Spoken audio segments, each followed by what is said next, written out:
So, Marvel is taking a major step back from Disney+. This is felt inevitable since Marvel's creative overhaul in late 2023, but this week we learned about a few key details on what may be going on behind the scenes over at Disney, including Disney possibly disrespecting Avengers royalty. All that and more in today's video.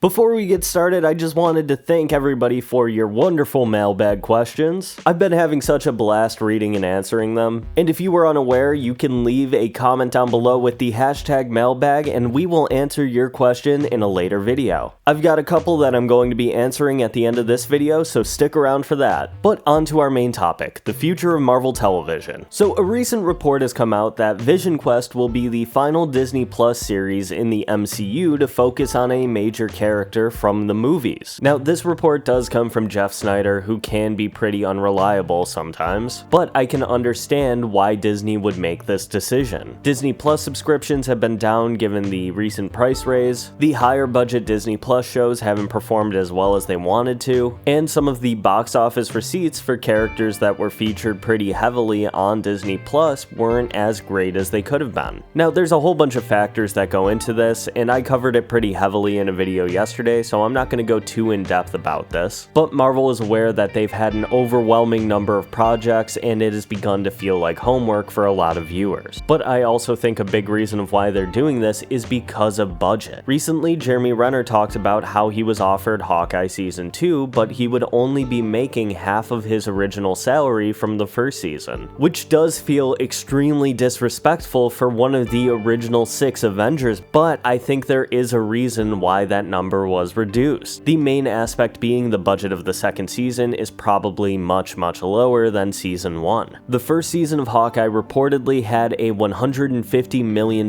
budget for 6 episodes. Now, Daredevil Born Again, Marvel's most recent series, had a budget of $200 million, and Daredevil Born Again's production started prior to the creative overhaul of the MCU and completely restructured how they were doing their first season. We won't know until season 2 drops, but I'm assuming the budget for the second season of the show is much lower. Marvel is probably going to be in a position to create more series like Agatha All Along, which had a budget of $40 million for the entire season. And at 9 episodes, that's about $4.5 million per episode. Compare that to Hawkeye Season 1, which was $25 million per episode. And we're seeing that cost cutting happening across all of Disney Plus as a whole. Most of the focus over there is on animated series after a lot of the live action series with massive budgets underperformed. But that leaves the question, what should Marvel be doing on Disney Plus? Shows like Your Friendly Neighborhood Spider-Man and X-Men 97 have proven to be a huge hit with fans. While X-Men 97 is separate from the MCU, Your Friendly Neighborhood Spider-Man is considered part of Phase 5, but it's not set on the sacred timeline similar to What If and the upcoming series Marvel Zombies. We also have Eyes of Wakanda, which is going to be set on the sacred timeline, but it's going to feature more as a mini-series anthology. This means that anything you learn from the show isn't going to be super important going forward into the future of the MCU. So besides the animation, we also have Wonder Man, which has been on the slate since before the creative overhaul, future seasons of Daredevil Born Again, Vision Quest, and any future MCU special presentations. But does this change indicate that Disney Plus and any future series on it is going to be similar to the Netflix shows that were being developed in the mid-2010s, where the links connecting the movies and shows are just going to be very minor? Well, I don't think that's the case. It seems like what Marvel is trying to do now is exactly what DC has been doing for the past year. Everything will exist in a shared universe, but not every single project will appeal to every single fan, and everything in the shared universe isn't going to be considered mandatory viewing, as some of the projects are becoming less accessible to some viewers. Marvel has a massive young viewer base, and a lot of those kids aren't going out to see Deadpool and Wolverine or sitting down to watch Daredevil Born Again. But that doesn't mean that we can't have those characters show up in projects that are aimed at all audiences. Comparing it to DC once again, Frank Grillo's Rick Flag Sr. showed up in Creature Commandos last year, an animated series aimed at a mature audience, and he's also going to show up in Peacemaker Season 2 aimed at the very same audience. But his character is also going to show up in Superman, which has a much wider appeal. So Marvel needs to relearn what made the comics so accessible to different readers. And I think Thunderbolts is a prime example of how to do this well, along with Matt Murdock's cameo in Spider-Man No Way Home. So going back to the original report that Vision Quest will be the last Disney Plus series focusing on a major character from the movies, I don't think this is the big problem. The plot is the main issue. A character like Star-Lord, for example, could have a small stakes Disney Plus series, and it could be a cool fish out of water story following his return to Earth. Something that would be a nice addition for that character and fans of the character, but it wouldn't impact whatever appearance followed that in like a bigger Avengers movie. I think that's gonna do it for that topic though. Like I said, I'm gonna wrap this up by answering a couple of your mailbag questions. And just another reminder, if you have a question you want us to answer, leave it in the comments below with the hashtag mailbag.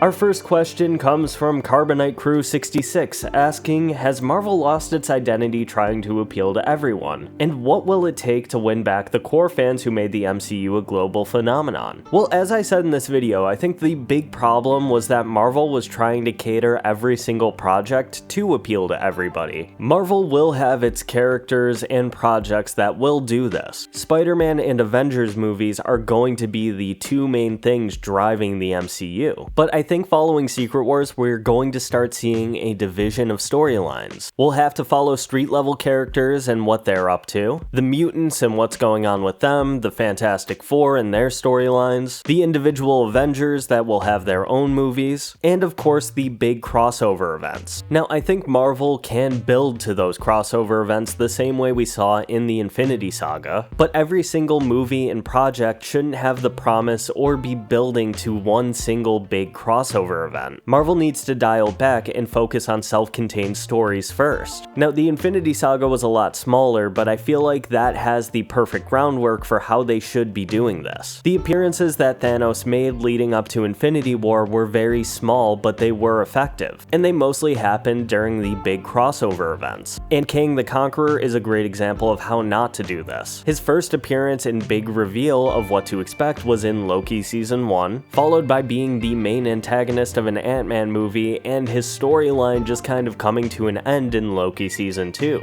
But if we consider Thunderbolts or New Avengers as our big milestone movie for the end of Phase 5, think about how they ended things. We have the sizzle for the next movie being released in Fantastic Four First Steps, while also serving as a setup for what to expect in Avengers Doomsday. We don't need a ton of setup for the big event at the conclusion of each saga. Thanos had a presence throughout the entire Infinity Saga, but he's only made 3 minor appearances before Infinity War. As far as winning back the core fanbase, I think their focus needs to be more on the casual fanbase. The people who don't see every single Marvel movie but will show up to an Avengers movie. And I covered that pretty heavily in my video from yesterday. Thank you so much for that question though. We have another similarly themed question from Eden Salmon H2G. They ask, will it take years and a string of great films for fans to realize Marvel is heading in the right direction again? How many hits will it take for them to bring back the OG Marvel hype and billion-dollar box office success? I don't think this is about building up a string of successes or taking a set amount of time. I think it's more about name recognition with the general population. People will always show up for an Avengers movie, but we need to have people that we care about in said movie. I think Robert Downey Jr. is a good way to ensure Avengers Doomsday or Secret Wars, depending on the quality of the movie and how fans react to it, will have reasonably successful opening weekend. Whether or not it hits $1 billion depends on the fan interest. I don't think we'll ever see the levels of the original Marvel hype though. The franchise is so much bigger than it was when it originally started. Fans aren't going to see a movie with the Marvel name anymore. They're only going to see the movies that interest them. And despite what you may read on a lot of sites, I don't think Marvel has the deterrence that some fans suggest it does. It's all about audiences going to see what they feel familiar with. That's gonna do it for this video though. Thank you so much for the questions, and again, if you want to leave your own, comment down below with the hashtag mailbag. But thank you so much for watching, and I will see you in the next video.